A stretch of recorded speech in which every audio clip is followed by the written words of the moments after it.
The Farah Palmer Cup, proudly brought to you by Mitre 10.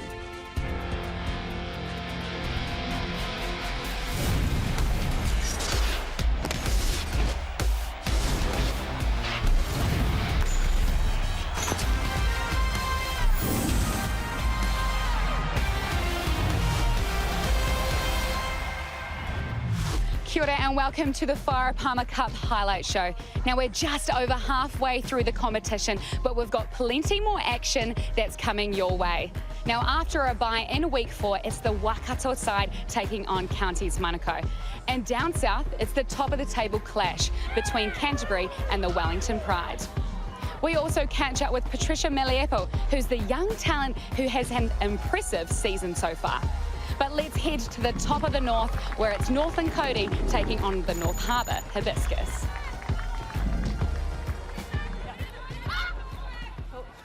Through the hands they go, Harbour rushing up, and it's created some space for Woodman. She gets around the one of Williams, and then the ball wide is perfect into the arms of Nankiville. Lovely start, great injections from Woodman, and the finish from Nankiville. Nathan Wong for Woodman.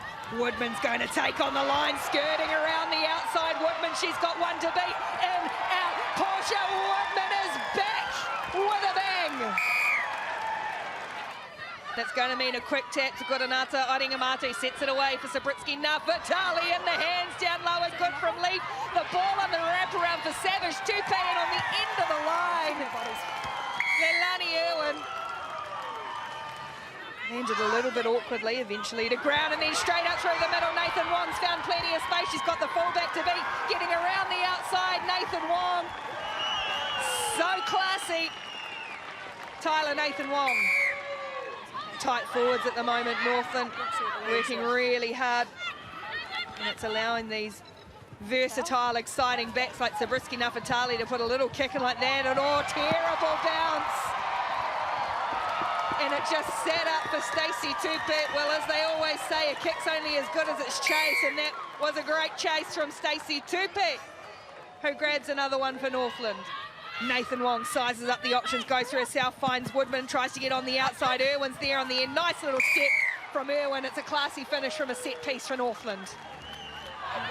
30-odd metres out from the Northland line, and we saw her bust open before, and we've seen this woman bust open plenty of times. A step off the right, and then the ball early for Nankiville once more. Back in field from Woodman, little juggle. Woodman's going to back her speed in. Once more, Northland breaking out from their own territory. Space and time. Webb on the wraparound. Murray with his strength and his size and his speed and his skill, Crystal. Webb for Leaf once more, and now Murray. Murray trying to use his strength and his speed and the fend. Here's the charge of Murray looking for a hat-trick, just short again. Webb clears for Nathan Wong. Big ball up over the top. Nankiville, they're lining up in the end, and it'll be Stacey Tupe on the end of the chain. Right, Kate Williams sets. Vanessa Makasini is bent back by Kappa. They're all lining up. Taylor, JJ Taylor, if anyone deserves a try, she does, and she gets it for North Harbour. They've marched their way upfield. They're only 25-odd metres out now. That ball goes to ground. It's gone backwards. Now it's messy. Here's a chance for Northland to wrap it up. Oh, and instead of kicking it out, Nathan Wong's going to go 60 metres because they ain't going to stop her from there. Good quick hands from Stacey Tupe in the final act of the match. We'll go to the little maestro, Nathan Wong. And Northland wrap up their second straight win, third of the season, 65 points to 5. They've done really, really well to try and step to the level of players such as Vic Zabriskie and Portia Woodman. Yeah, so our young ones, they're learning really fast, and that's what we need going forward. Game 2 of the Farah Palmer Cup sees a battle for the Chiefs Country Cup. In front of the home crowd, the unbeaten Wakato women welcome Counties Manukau Heat to Putururu Rugby Club in Hamilton. Wakato find themselves 10 metres out, and they're showing off their swift skills, and they put Counties under pressure. and has found the hands of Stacey Flula out wide for the opening try. A big crossfield kick and the luck of the bounce, and it's Simon who snatches the loose ball. She's got all the pace, and it's another try to the home side.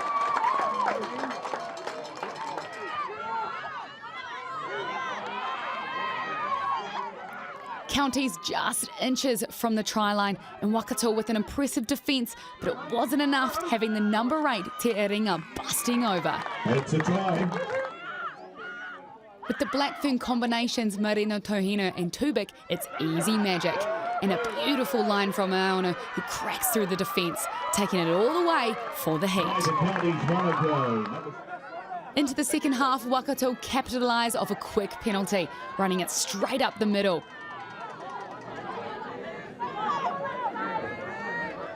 And with the numbers out wide, it's a flawless finish from Holmes. Great team try. 1-0 Holmes for the University of Waikato women's team. A solid line out from the Wakato and a nice wraparound from the hooker, asking questions from the defence.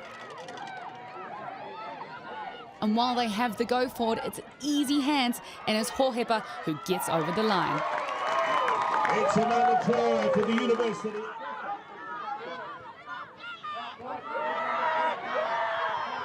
Counties with the ball, and it's their last chance at taking the win. But a knock-on sees the whistle blown, and it's the Wakato women who take the win, 34-28.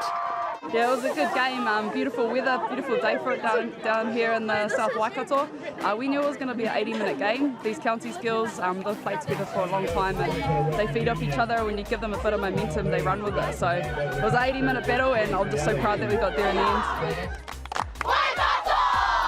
Next up, it's the Auckland Storm taking on the Bay of Plenty Volcanics. Now, both sides have come off 2 solid wins last week, but will that give them the ammo that they need to go against each other? But before we get underway, we caught up with the 17-year-old who's made her mark through the season once again. It's Patricia Maliepo. My name is Patricia Maliepo. Can't even see my last name.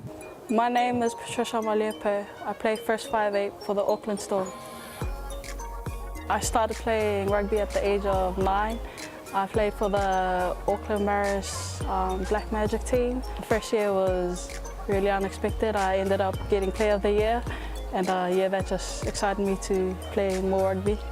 My role models would have to be Linda Itunu and Fee, how long they've played and how far they've come, and the amount of impact they can put on their community and their culture really inspires me to do the same thing. In school, some girls just join rugby to play alongside me because they know that I'm in the team. Feels like I'm a man at school, but then again, it feels real inspiring to me. It motivates me to become better and be the best I can be for them and for my family and all. My family thinks I'm the little superstar in our family. Maliepo toes the ball through for the Chasers, and she's going to chase it herself. Patricia Maliepo, welcome to the Farah Palmer Cup. They think that I'm capable of getting that black jersey, and yeah, just get real supportive without Mum putting all the effort to get me to and from training and just, yeah, getting everything done for me. I think that's just helped a lot because I'm a very untidy person who doesn't schedule my timing and stuff right. My goal for next year is to obviously get a position in that black jersey for World Cup to inspire young Pasifika girls coming up from school to reach their goals and know that Pacific Islander girls can make it up there and just express my culture.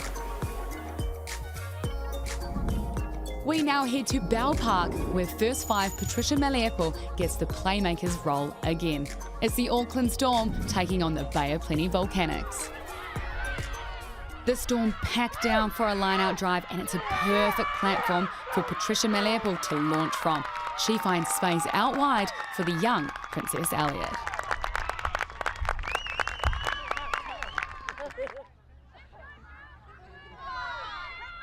Just over halfway, and Maliepo sees that no one is home, and a quick chip and chase for the young 17-year-old, and she's away for the Storm's second, showing that she's all class and putting her hand up for that World Cup selection. And when it rains, it pours for the Storm side, leading the Volcanics 12-0 at half-time. Auckland come out hot on attack, showing off their swift ball skills and keeping the ball alive.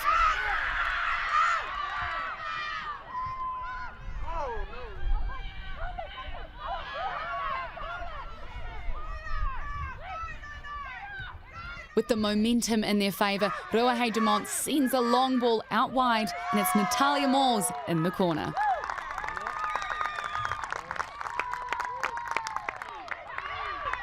Bay of Plenty answer back, surging towards the line, only to be brought just short.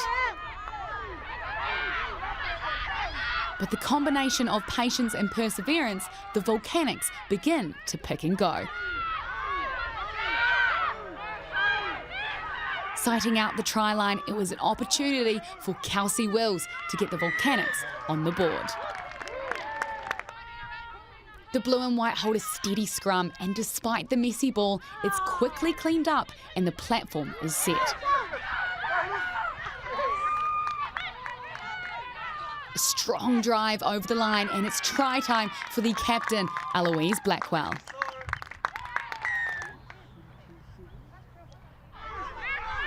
It's not over just yet, and the Bay of Plenty find a crack in the Auckland defence.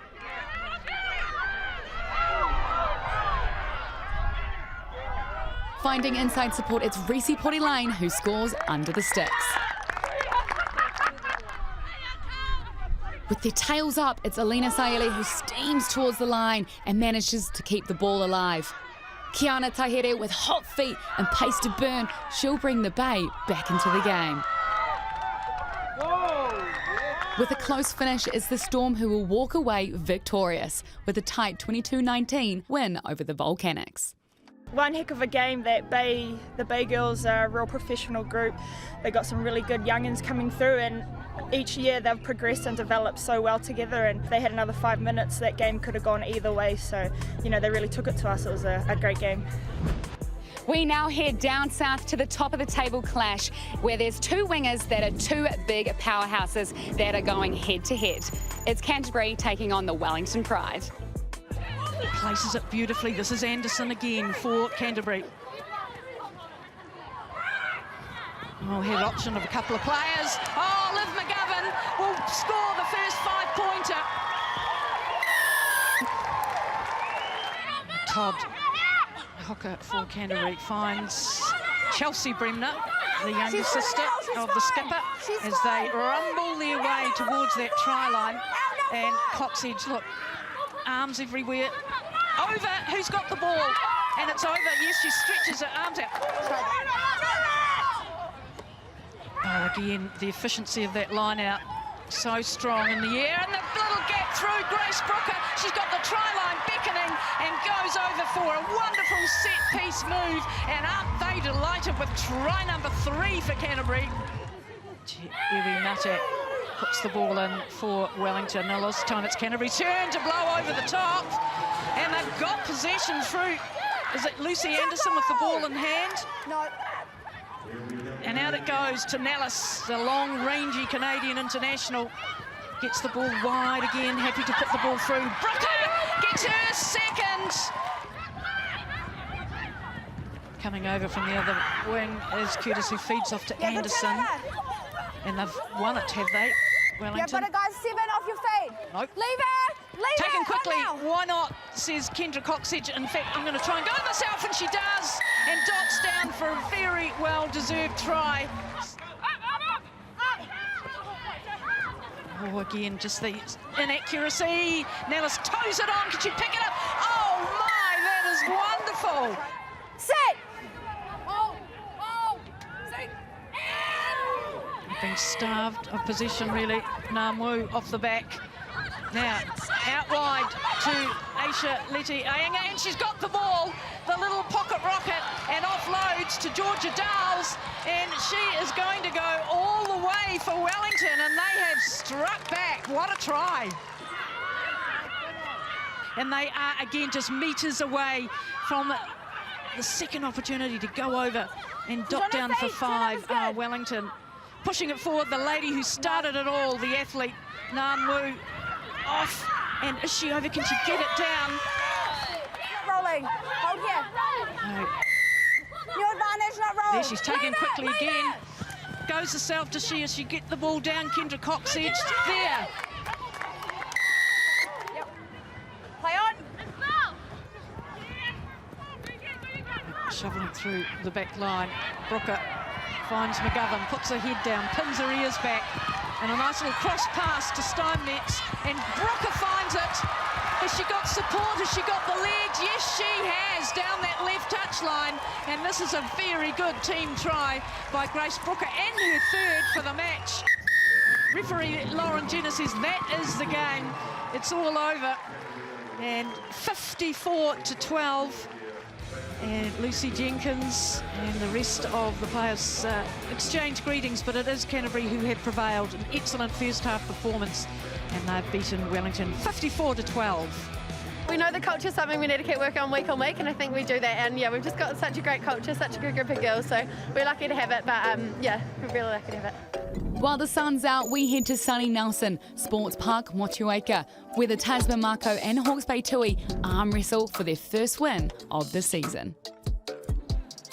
Within the first 5 minutes, the Tui show their brute force and dominate at set piece.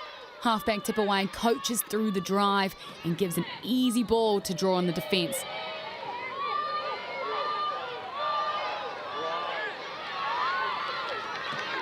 And with the go forward and strong ball carry, it's Robin with the opening try.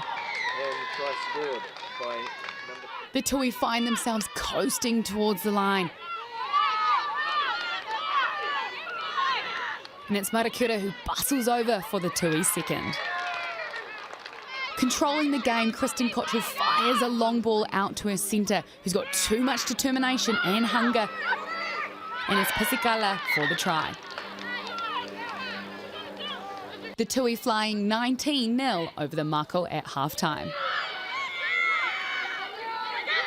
Cottrell comes out manipulating the defence, playing off the ball, only to be caught just short of the line. The scramble defence wasn't enough for Kotai, who bustles over. The Tasman Mako come back with an easy line-out drive, marched on by Pippa Andrews barking orders. The nippy halfback sees an opportunity and takes it all the way for the Marcos first.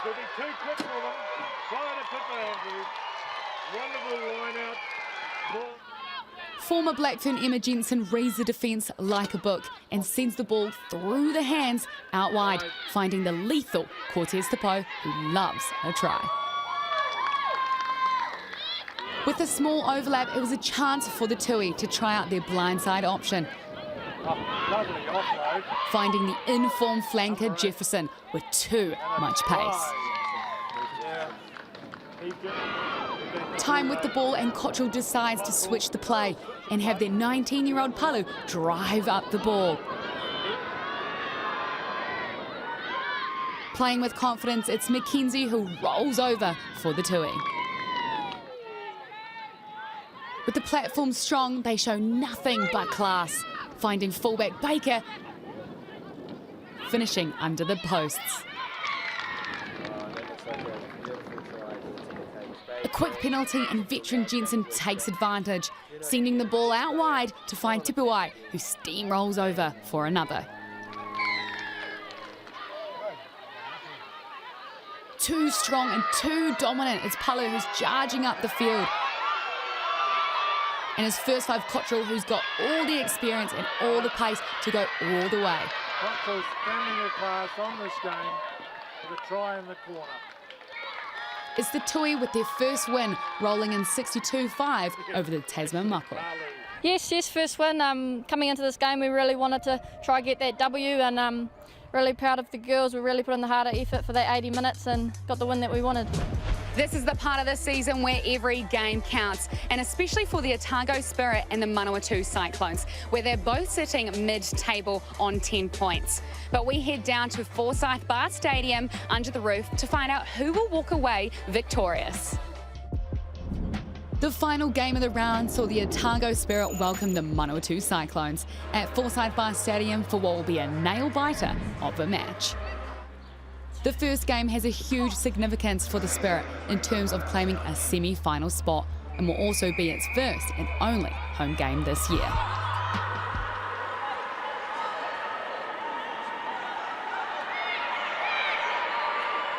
"15 minutes in, and a Manawatu special sees the ball kept alive and through the hands, with Wairarapa claiming the first try.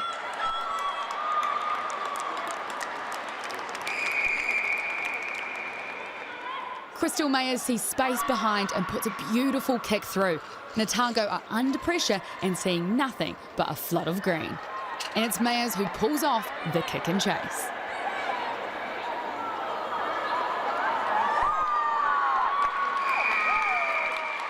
Hollows sets up a flawless line-out throw for the pack to execute a well-oiled drive.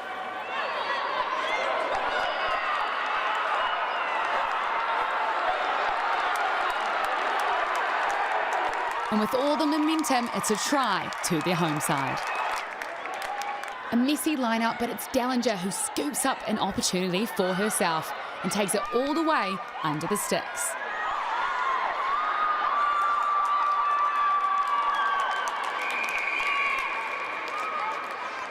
Manawatu just inches from the line and they fire it out, but it's picked up by Kelly. Kelly back in her speed, and it's a 95-metre foot race.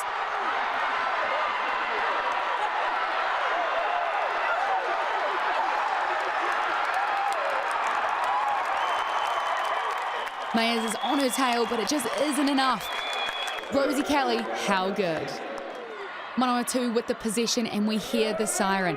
But they aren't finished yet, and it's Vaughan with the try.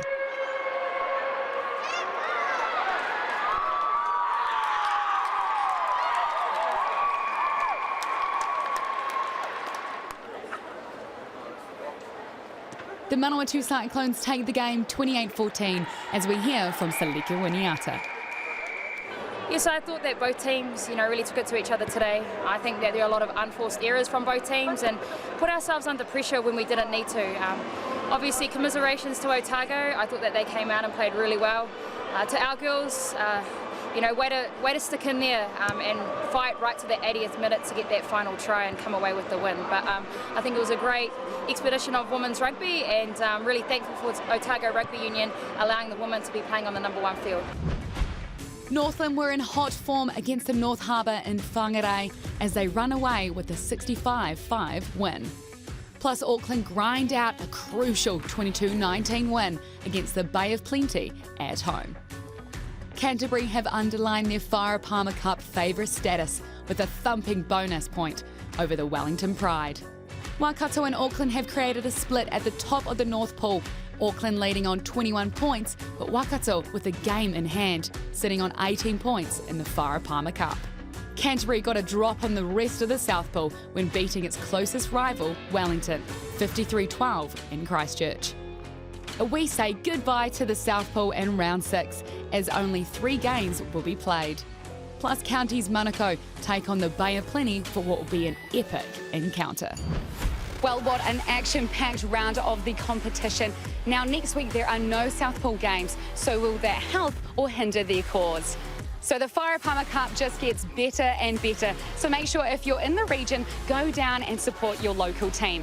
We'll see you same time next week for all the action on the Farah Palmer Cup Highlights Show.